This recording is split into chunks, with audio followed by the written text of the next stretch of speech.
룻기서는 구약에 기록된 많은 말씀 중에 아주 간단한 말씀이지만 그 안에는 하나님의 놀라운 사랑과 은혜가 담겨 있는 보화와 같은 말씀이라고 생각을 합니다. 룻기서는 하나님의 구원이라는 위대한 주제를 다루고 있는 대서사시라고 생각을 합니다. 빈손으로 돌아온 이 나오미와 룻을 하나님께서 거두어 주시고 그의 기업을 물러주셔서 그가 다시 하나님의 나라에서 정착할 수 있도록 은혜 베푸시는 그 스토리가 바로 룻기서의 주제입니다. 그런데 이 룻기서에 보면 첫 번째 이 나오미의 원래 이 가정의 형편은 사실은 그렇게 힘들고 어려웠던 상황은 아니었던 것 같습니다. 왜냐하면 이 나오미와 그의 가족은 올바른 신앙을 갖고 있었다라고 우리가 볼 수 있습니다. 우리가 어디서 그 단서를 찾을 수 있냐면 바로 그 인물들의 이름에서 그 단서를 찾을 수가 있습니다. 먼저 엘리멜렉, 나오미의 남편입니다. 엘리, 나의 하나님이시죠. 멜렉, 말라크라는 단어에서 나온 단어인데 나의 하나님은 왕이시다 이런 뜻입니다. 하나님은 나의 왕이시다. 왕이신 하나님께서 나를 다스리신다. 이렇게 멋진 이름이 또 어디에 있을까요? 나오미라는 이름은 희락입니다. 나의 하나님이 다스리시고 그래서 나는 참 기쁘다. 하나님 나의 왕이시니까 나는 참 즐겁다, 행복하다. 부부에게서 그 놀라운 신앙의 고백들이 나타나는 것 같습니다. 두 아들이 있었습니다. 말론과 기럐입니다. 말론은 노래라는 뜻이고 기럐은 이 완전하다라는 뜻입니다. 하나님은 나의 왕이셔서 그래서 나는 정말 기쁘고 그래서 나의 삶 가운데는 찬양이 울려 펴진다. 그래서 더 이상 내 삶에 완전한 것은 없다. 왜냐하면 하나님이 계시고 그 하나님을 찬양하는 노래가 있고 우리 가운데 기쁨이 있기 때문에 우리의 삶은 이렇게 완벽하다. 이 네 식구의 이름 속에서 우리는 어쩌면 이렇게 아름다운 시를 지을 수도 있을 것 같습니다. 그들이 살았던 동네는 유다 베들레헴입니다. 떡집이죠. 빵집입니다. 먹을 것이 풍족한 그곳에서 이들은 하나님을 왕으로 섬기며 하나님을 찬양하고 하나님을 기뻐하면서 완전하고 완벽한 행복한 삶을 살았다 하는 것입니다. 한마디로 말해서 하나님이 이 가정을 사랑하시고 그 가정에 주신 그 복으로 인하여서 이 가정은 너무너무 완전하고 행복한 삶을 살아갔다. 이렇게 말할 수가 있는 것입니다. 여기에서 룻기서가 끝난다면 참 얼마나 좋을까 하는 생각을 해봅니다만 그러나 룻기서는 아주 큰 시련이 그 뒤에 이 가정에 있었다는 것을 알 수 있습니다. 이렇게 행복하게 살고 있는 그들에게 기근이 찾아옵니다. 아시는 바와 같이 룻기서는 사사시대의 말기입니다. 그렇기 때문에 이 기근이 찾아왔다는 것은 그냥 밥 조금 굶었다, 먹을 것이 없어서 조금 힘들어했다, 아니면 창세기에 기록되어 있는 야곱의 12아들들이 애굽까지 가서 양식을 구해와야 되는 그런 어려운 형편까지는 아니지만 그래도 뭔가 좀 먹을 것이 없어서 조금 힘들었겠구나. 그리고 이것이 어느 정도 그 크기가 크지 않았겠구나. 이렇게 짐작해 볼 수 있을지 모르지만 그러나 우리가 사사시대라고 했을 때 이 기근은 그냥 우리가 흘겨들어서는 안 될 단어입니다. 왜냐하면 하나님께서 자기 백성을 징계하시고 하나님께서 그들을 꾸짖으실 때에 이 기근이라는 것을 하나님께서 종종 사용하셨기 때문에 그렇습니다. 그래서 사사시대를 사는 이들에게는 늘 먹을 것이 없었고 늘 힘든 삶을 살아가야 했던 것입니다. 하나님께서 자기 백성들에게 진노하실 때 대표적으로 세 가지 방법을 사용하셨는데 첫 번째는 전쟁입니다. 그리고 전염병이고 그리고 오늘 본문에 기록된 바와 같이 기근을 사용하셨다 하는 것입니다. 그러나 이것을 우리는 그냥 어떤 먹을 양식이 없었다 정도로 생각하시면 안 될 것입니다. 왜냐하면 육의 양식이 없었다 하는 것은 곧 영적인 부분에서 문제가 있기 때문에 하나님이 육의 양식을 거둬 가신 것이기 때문에 그렇다 하는 것입니다. 그럼 하나님 왜 우리에게 기근을 주셨는가? 왜 이렇게 먹고 살기 힘든 그런 세월을 주셨는가? 그것은 이스라엘 백성들이 하나님의 말씀을 버렸기 때문에 그렇습니다. 하나님의 말씀이 있었습니다. 하나님의 말씀이 울려 펴지고 있었고 하나님의 말씀을 들을 수 있었고 읽을 수 있고 묵상할 수 있고 조금만 노력하면 그 말씀대로 살 수 있었음에도 불구하고 그 말씀을 마음에 두지 않았던 것입니다. 그 말씀을 묵상하지 않고 그 말씀대로 살기를 위하여 결단하지 않았던 것입니다. 자기가 땀을 흘리고 노력하면서 그래 내가 말씀대로 살면 내가 좀 손해보고 힘들지만 그래도 하나님 뜻이니까 이렇게 살아야지 하는 그런 결단과 행동이 없었다 하는 것입니다. 그래서 하나님께서 기근을 내리신 건데요. 이 기근을 역추적해 보면 결국 우리의 육적인 모든 문제들이 결국은 영적인 문제가 있기 때문에 우리의 삶의 현상에 그런 기근과 같은 안타까움들이 일어났다는 것입니다. 그렇다면 이스라엘 땅에 내린 이 기근은 그들이 그냥 단순히 먹을 것이 없었다, 올해는 흉년이다, 이런 의미가 아니라 그들의 영적인 부분에서 기근이 왔기 때문에 육의 양식이 사라진 것으로 우리는 그렇게 보아야 합니다. 여러분, 우리의 삶의 울타리에서 만약에 영적인 기근이 왔을 때 보통 우리는 어떤 길을 선택할까요? 하나님의 백성이며 지혜롭고 하나님을 경외하는 자들은 반드시 하나님 앞에 나아가 회개해야 할 것입니다. 하나님 잘못했습니다. 하나님 말씀이 여기 있는데 제가 다른 길을 살폈네요. 하나님 죄송합니다. 용서하여 주시옵소서 하면서 적어도 하나님을 두려워하면서 하나님을 사랑하는, 하나님을 경외하는 자들은 이렇게 곧장 엎드리고 회개하는 것입니다. 그러나 보통 일반 사람들은 다른 길을 선택합니다. 적어도 자신이 지혜롭다고 생각하기 때문에 다른 길을 선택하고 다른 방법으로 이 문제를 해결해야 되겠다 하면서 하나님께 나아가지 아니하고 세상의 길로 가게 되는 것입니다. 이름만 들어도 믿음 있는 이 가문의 이 가족들은 하나님을 향한 그 신앙을 잠시 접어두고 이 기근을 해결하기 위해서 자신의 지혜로 문제를 해결하고자 했습니다. 그래서 그들은 가까운 이웃 나라인 이 모압 나라로 가고자 했습니다. 요단강을 건너면 곧바로 가는 곳이기 때문에 그리 멀지 않습니다. 그래서 이 네 명의 가족은 모압 땅의 이 풍족함을 보면서 그 땅으로 건너갔습니다. 그들의 번영을 보면서 나도 거기 가면 이 기근을 해결하고 잘 먹고 살 수 있을 거야, 그렇게 생각하고 갔는지도 모르겠습니다. 또 거기 가서 내가 살면서 이스라엘 땅의 기근이 끝나면 내가 다시 돌아와야지, 가서 양식을 구해서 다시 이 땅으로 돌아오면 될 거야, 이렇게 다짐하면서 길을 떠났을는지도 모르겠습니다. 이것은 상당히 긍정적으로 생각해서 그렇게 생각할 수 있다 하는 것이죠. 그러나 성경은 그것을 말하고 있지 않기 때문에 우리가 그렇게 생각할 수는 없는 것 같습니다. 그들은 그냥 가서 거기에서 그 풍족함을 보고서 그 문제를 해결하기 위하여서 그렇게 간 것입니다. 자기의 끼에 빠지고 만 것이죠. 이처럼 영적인 기근이 닥칠 때에 그 기근을 해결하기 위해서 하나님께 나아가고 하나님께 회개하고 하나님의 이름을 불러야 하는 그들이 하나님을 버리고 자기의 끼에 빠져서 세상의 넓은 들판으로 갔다라는 것은 오늘 저와 여러분의 모습과 아주 흡사한 모습이라고 생각을 합니다. 우리가 하나님께 마음을 두면 얼마나 좋겠습니까? 그러나 우리의 눈에 보이는 그 문제를 하나님이 빨리 해결해 주지 않아야 하시니까 우리는 재빨리 우리의 꾀로, 우리의 생각과 우리의 모습으로 문제를 해결하려고 했기 때문에 하나님의 시간에 맞추지 못합니다. 그래서 기다리지 못하고 결국에는 스스로 그 길로 달려가는 것입니다. 그런 그들을 바라보시는 하나님은 어떤 마음을 가지고 계셨을까요? 곧장 하나님께서 주시는 말씀이 있는데 하나님은 그들을 돌아오게 하셨다는 것입니다. 하나님은 그들을 긍휼히 여기셔서 이 땅으로 다시 돌아오게 하셨습니다. 그런데 하나님이 돌아오게 하시는 그 방법이 상당히 놀랄 만한 방법입니다. 먼저 나오미의 남편과 두 아들을 차례대로 하나님 데려가셨습니다. 먼저 데려가시고 그 다음에 이 나오미가 고향 땅에서 먹을 것이 많아졌다, 풍년이 왔다, 이런 소식을 여러분 듣게 됩니다. 여러분, 왜 하나님 이런 방법을 쓰셨을까요? 적어도 이들이 태어나면서 또 자녀들의 이름을 지으면서 우리 가정은 하나님만 왕으로 섬기고 기쁘고 행복하게 살자, 그렇게 다짐하며 살아가는 그런 믿음의 백성들에게 하나님께서 먼저 이스라엘 땅에 풍년이 왔다라는 소식을 듣고 그렇게 돌아오면, 그래서 그 땅에서 살다가 하나님 불러서 천국 가면 얼마나 좋겠습니까?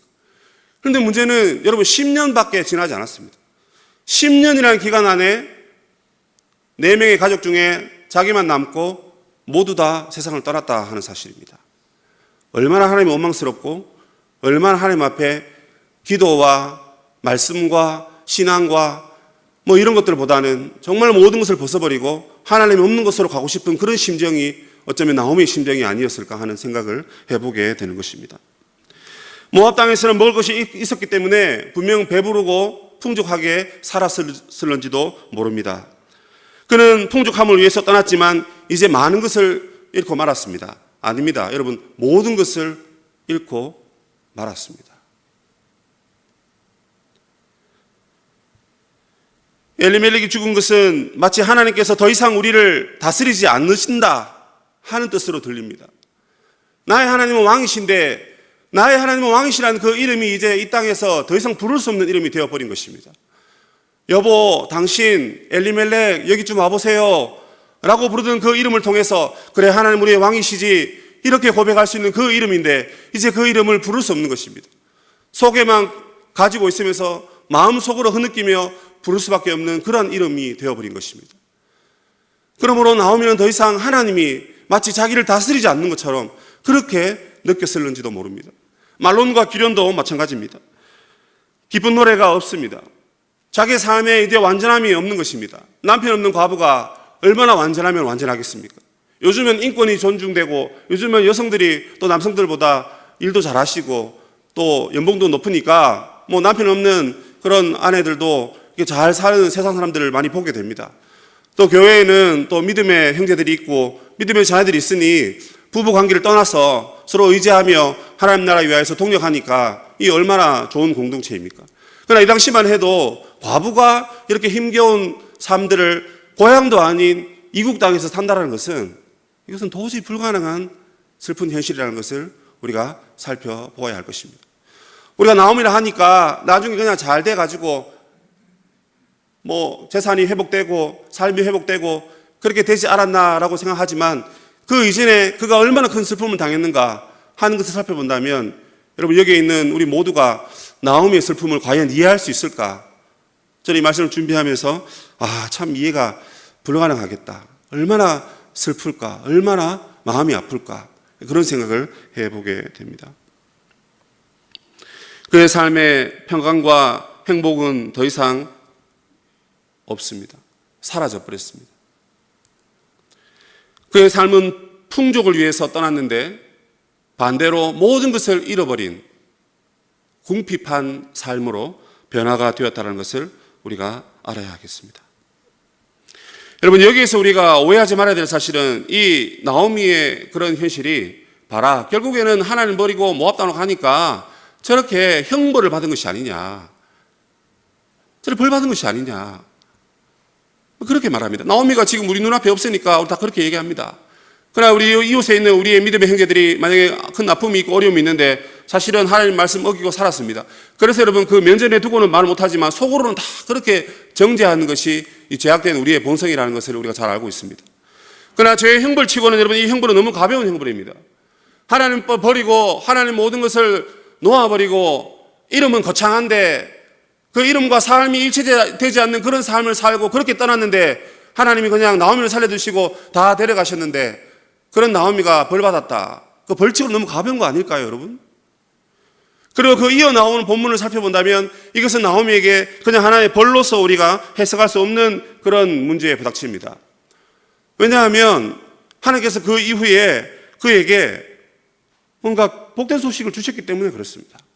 벌 주시려면 확실히 주시든지 그냥 그 길로 그냥 인생 마치게 하시든지 그렇게 하셔야 하나님의 벌이 확실한 벌인데 하나님 그렇게 하지 않으신 것입니다.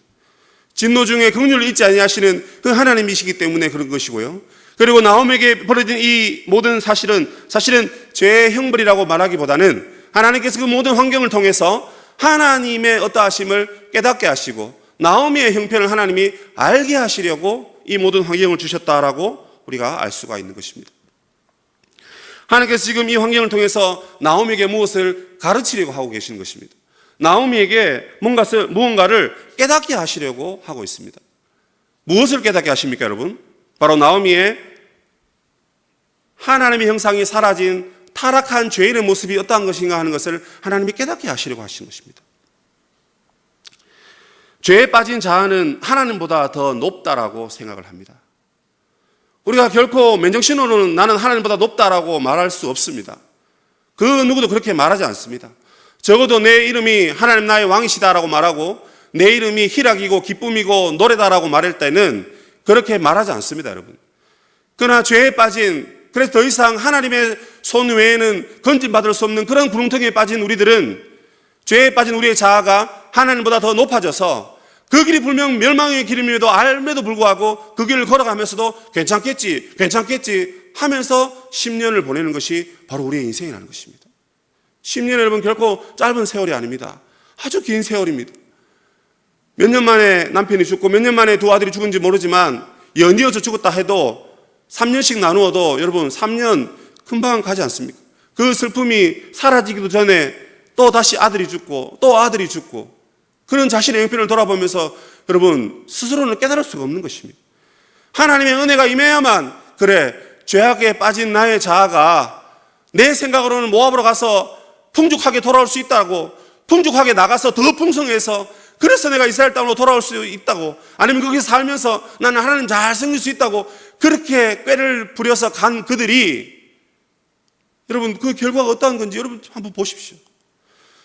죄로 물든 우리의 자아는요 결코 선한 것을 만들어낼 수가 없다라는 사실을 기억해야 하는 것입니다.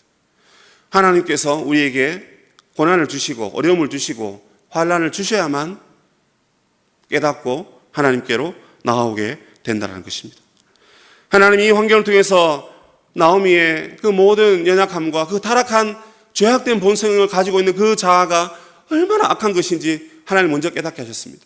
그러나 거기서 끝이 아닙니다, 여러분. 그런 그들을 하나님께서 분명히 사랑하시고 긍휼과 자비를 베풀어서 다시 고향 땅으로 돌아오도록 그렇게 복된 소식을 전해주시는 분이 바로 하나님이시라는 것을 나오미에게 또한 깨닫게 해주신 것입니다. 고향 땅에 부흥이 일어나고 있다. 고향 땅에 다시 먹을 것이 있다. 여러분 그 소식을 하나님께서 들려주신 것입니다. 아니 그 땅을 하나님께서 먼저 복을 주신 것이죠. 이스라엘 땅에 먼저 복을 주셔가지고 회복을 주신 것입니다. 백성들이 회개하니까 하나님 말씀 붙드니까 하나님 다시금 숨통을 틔워주신 거예요. 그리고 난 뒤에 그 소식을 듣게 한 그 나오미 어떤 마음을 가집니까? 안 되겠다, 이제 돌아가자. 세 여인이 길을 가다가 우여곡절 끝에 한 명은 남고 또 이제 룻은 같이 오게 됩니다. 하나님께서 이처럼 여러분 우리의 못난 자아들 깨닫게 하시면서 그 자리에서 우리의 손을 붙드시고 잃어버린 영혼을 구원하시는 그런 하나님으로 나오미에게 비춰주고 계시는 것입니다. 여러분 이 대목에서 네덜란드의 어떤 목사님은 그의 설교와 그의 책에서 이 나오미를 구약의 탕녀다라고 말하는 책을 읽어봤습니다. 이게 여러분 무슨 말입니까? 누가복음 15장에 가보면 잃어버린 양, 잃어버린 드라크마, 잃어버린 아들, 한 아들, 그 탕자 비유가 나옵니다. 근데 이 잃어버린 이야기를 세 가지를 하는데요. 이 세 부류의 사람들은 그 당시 바리새인들이나 종교 지도자들이 보기에는 상당히 이제 문제가 많은 사람들입니다. 그러니까 이 문제가 많다기보다는 이제 상당히 이제 소외되고 연약한 사람들이다 하는 것이죠. 그러니까 말 안 듣는 이 아들. 그러니까 종교적으로도 엄청나게 그러니까 내 부모를 공경하나 했는데 그걸 어기고 있는 거예요, 그죠? 그러면 그 아들에 대해서 여러분 사람들이 보는 데서 돌로 쳐 죽였습니다. 돌로. 그러니까 즉결 심판을 하는데 온 백성들이 다 보도록끔 그렇게 했습니다. 만약에 우리가 불효하는 사람들을 이게 앞에 앉혀놓고 막 그렇게 돌을 던질 수는 없지만 그 구절함을 둔다면 뭐 효도 안 할 사람 아무도 없겠죠, 그죠? 다 효도하고 다 부모님을 잘 섬길 것입니다. 그 당시가 그런 시대였습니다. 그런데 이 탕자가 이 모든 걸 가지고 이제 나갔지 않습니까? 그러나 모든 걸 다 잃어버리고 하나님의 은혜로 다시 돌아왔습니다. 이 구약의 이 나오미가 바로 탕자와 같은 여인이니까 탕녀라 하는 것이죠. 탕녀와 같은 그런 인물로 비춰주고 있다 하는 것입니다. 종교인들은 오히려 그들을 비난했습니다. 세리와 죄인과 함께하는 예수님을 향해서 손가락질하며 비난했습니다. 그러나 우리 주님은 소외되고 아픔이 많고 슬픔이 있는 그들을 안으시고 회복하시고 그들을 구원하기 위하여서 그들 곁에 계시는 죄인들의 친구가 되셨다는 것을 누가복음 15장에서 우리가 발견할 수 있습니다. 이로 의미로 보건대 이 나오미를 향한 하나님의 사랑도 동일한 마음이다 하는 것입니다. 하나님의 잃어버린 영혼이었습니다. 모든 것을 잃어버리고 남편과 자녀까지 잃어버린 그 영혼을 하나님께서 사랑하셔서 복된 복음의 소식, 구원의 소식을 듣게 하셔서 다시금 고향 땅으로 돌아오게 하시는 하나님의 놀라운 사랑과 그 하나님의 놀라운 섭리. 여러분 이 아름다운 사랑의 메시지를 어디서 우리가 다시 확인할 수 있겠습니까? 오늘 룻기서에서 바로 하나님의 그런 놀라운 사랑을 우리가 발견할 수가 있는 것입니다. 하나님께서 잃어버린 이 탕녀를 다시금 안으시고 구원의 자리로 이끌으시면서 이 나오미는 심경의 변화를 가지게 됩니다. 하나님의 잃어버린 영혼을 사랑하시고 그 영혼을 구원하시니까 이 나오미가 믿음의 성장을 보이게 되는 것입니다. 크게 저는 두 가지를 볼 수 있는데, 하나는 그의 겸손함입니다. 내가 풍족하게 나갔더니 이제 여호와께서 내게 비어서 돌아오게 하셨다, 이렇게 얘기하고 있습니다. 내가 풍족했는데 갔는데 하나님 나를 쫄딱 망하게 하셨다. 여러분, 이것만 말하면 이게 신앙이 없는 거예요. 그런데 하나님이 나는 풍족해서 이렇게 나갔는데 더 풍족하기 위해서 또 이 땅에 먹고 살기 힘드니까 거기 가서 풍족하게 살려고 갔는데 오히려 하나님이 모든 것을 잃어버리게 하시고 다시 하나님 품으로 인도하셨다. 이렇게 말하는 것은 그 나오미의 대단한 믿음입니다. 그의 겸손함을 여기서 엿볼 수가 있는 것입니다. 진짜 하나님께서는 여러분 나오미를 정말 사랑하셔서 그 10년간의 그 모든 고난 통해서, 그 어려움 통해서 그의 마음을 깎으셔서 겸손한 마음으로, 선한 마음으로 그렇게 바꾸어 주신 것입니다. 여호와께서 나를 징벌하셨고 전능자가 나를 괴롭게 하셨다. 이 얘기만 들어보면 신세 한탄하는 것 같습니다. 그래도 나도 먹고 살려고 그렇게 갔는데 하나님 너무하시는 거 아닙니까? 그러면 그 전에 하나님 복을 주시고 그 전에 이 땅을 회복시켜 주시지 왜 그렇게 하셨습니까? 우리도 다 하나님 앞에 할 말이 다 있는 거죠, 그죠? 사실 우리가 하나님 말씀 버리고 잘못 살아서 그런 건데도 불구하고 우리 자신만 생각하니까 하나님 앞에 그렇게 말하는 것입니다. 그런 그가 이제 하나님이 나를 빈털터리로 돌아오게 하셨다. 근데 저는 이 메시지가 복음의 메시지로 들려요. 그래서 제가 돌이키시는 하나님이라는 이 설교 제목을 정하면서 사실은 빈털터리로 돌이키신 하나님이라고 하는 것이 더 정확한 표현인 것 같습니다. 그러니까 우리의 손에 뭔가 좀 많은 것을 붙잡고 있을 때 하나님이 야 그래 내가 너에게 복 줬으니까 내가 너 얼마 사랑하는지 알지? 뭐 이렇게 말씀하셔도 예 하나님 감사합니다 이렇게 할 건데, 오히려 하나님은 우리의 손에 가진 것이 많으면 많을수록 우리가 하나님의 손을 붙잡을 수 없기 때문에 우리의 모든 손에 있는 것을 다 내버려 두시고 또 빈털터리가 되게 하시고 그 손에 하나님 자신의 손을 우리에게 주시고 그 손을 붙잡게 하셨다는 것이 놀라운 은혜고 이게 복음이라는 사실을 이 말씀을 통해서 깨닫게 되었습니다. 여러분, 저와 여러분은 오늘 어떤 부분에서 궁핍함과 결핍함으로 고통하고 또 시달리고 계시는지 모르겠습니다.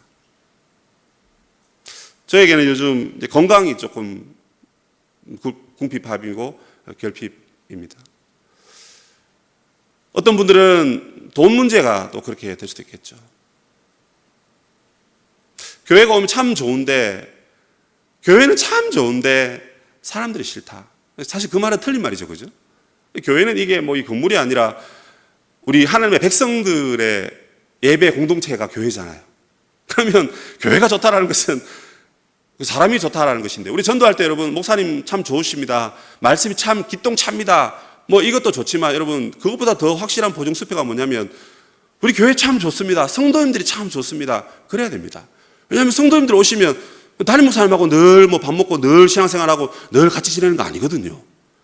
전도회 가고 순회 가고 각 기관에 가면 전부 다 우리 성도님들하고 교제하시자는 거죠. 참 성도님들이 참 좋습니다, 이렇게 말할 수 있어야 되는 것입니다. 물론 뭐 거짓말 하시면 안 되고요. 그럼 교회가 참 좋습니다라고 하는데 교회 오는데 사람 이 관계 때문에 힘들어하는 것입니다. 사람 관계 때문에. 주일학교 부모들은 주일학교 애들이 서로 싸웁니다. 그러면 어떻게 합니까? 네 애가 잘났니? 내 애가 잘났니? 뭐 싸우고 그러잖아요. 솔직히 다 그런 식으로 다 우리 장로님, 권사님, 집사님들도 자녀를 다 키우시고 지금 우리 세댁들도 다 그렇게 키우고 있습니다. 그러나 여러분, 부부 싸움만 칼로 물베기가 아니라 성도 간의 그 다툼도 저는 칼로 물베기라고 생각합니다. 그거 다 잊어버리고 뭐 싸울 수도 있고 그러면서 크는 거잖아요, 그죠? 근데 여러분 그 관계 문제가 해결이 안 되니까 그게 늘 내 마음에 가난함이고 궁핍이고 결핍이고 손해고 손실로 남아있는 거예요. 그래서 이제 교회 왔는데 나만 왕따시키는 것 같고 나만 사랑해주지 않는 것 같고 내 곁에 와서 좀 딸랑딸랑 해줬으면 좋겠는데 아무도 내 얘기 안 들어주고 뭐 안 들어준들 여러분 하나님이 여러분 말씀 들어주시고 하나님 여러분 마음 계시는데 하나님 더 의지하시고 내가 더 적극적으로 나서고 더 적극적으로 찾아가고 뭐 그런 마음이 되어야 되지 않겠습니까? 매일 무너지는 자존감 때문에, 불안하고 초조한 나의 마음 때문에, 그리고 한시조차 알 수 없는 나의 그 불안한 미래, 과연 내가 어떻게 될까? 과연 내가 내년에는 어떻게 살까? 과연 우리의 자녀들의 미래는 어떻게 될까? 우리 아들 지금 아빠 닮아가지고 머리가 나빠서 공부를 저렇게 못하는데 어떻게 될까? 여러분 걱정하지 마십시오. 우리 자녀들이 나중에 뭐 이제 성인 되고 할 때는 공부 때문에 뭐 어떻게 인정받고 뭐 멸시받고 하는 그런 시대는 이제 다 지나갔을 겁니다.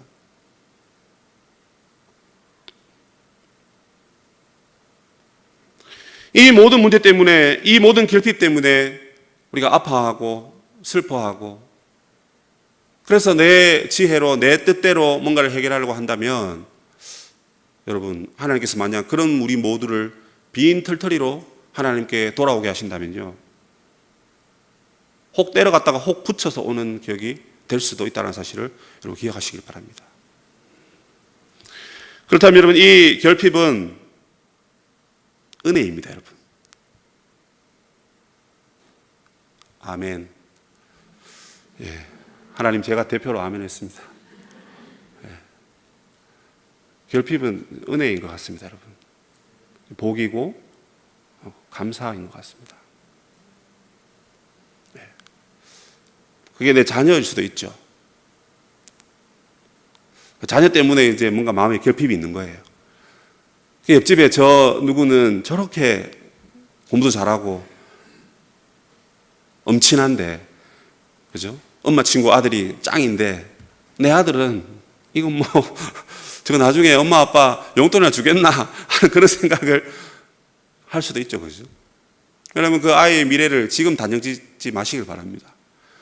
여러분의 아이는 여러분의 아이가 아니라 하나님의 아이이고 교회의 아이이고 천국 백성이고, 그래서 내가 세상을 떠나더라도 내 자녀는 교회가 키우고 하나님이 키우시고 세상의 수많은 교사들을 통해서 이 자녀가 나보다 더 훌륭한 자녀들로 커갈 줄 믿으신다면 여러분 그렇게 자녀들을 정죄하거나 단정 짓지 말아야 하지 않겠습니까?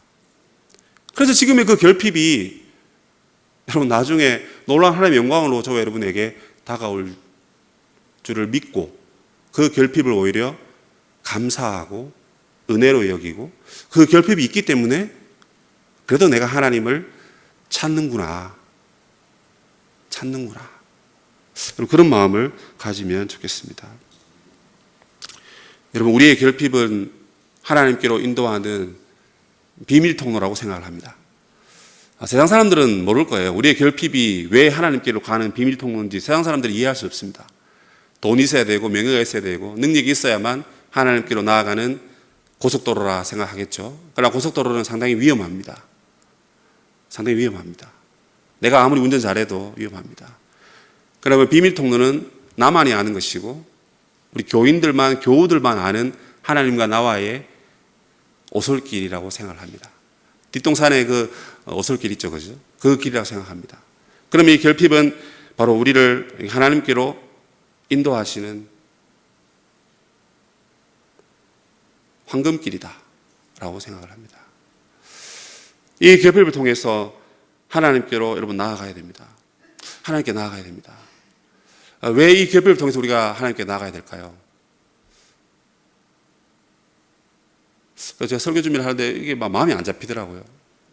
그래서 우리 목사님 열심히 찬양인도 하는데 저도 막 찬양을 해야 되는데, 하나님 이 말씀이 왜 저에게 확 와닿지 않습니까? 야, 여기 구석에 앉아가지고 기도했어요. 오늘 막 적었어요. 하나님이 주신 말씀이 뭐냐면, 뭐 이렇게 설교 준비하면 안 되는데 앉아서 설교 준비를 했어요.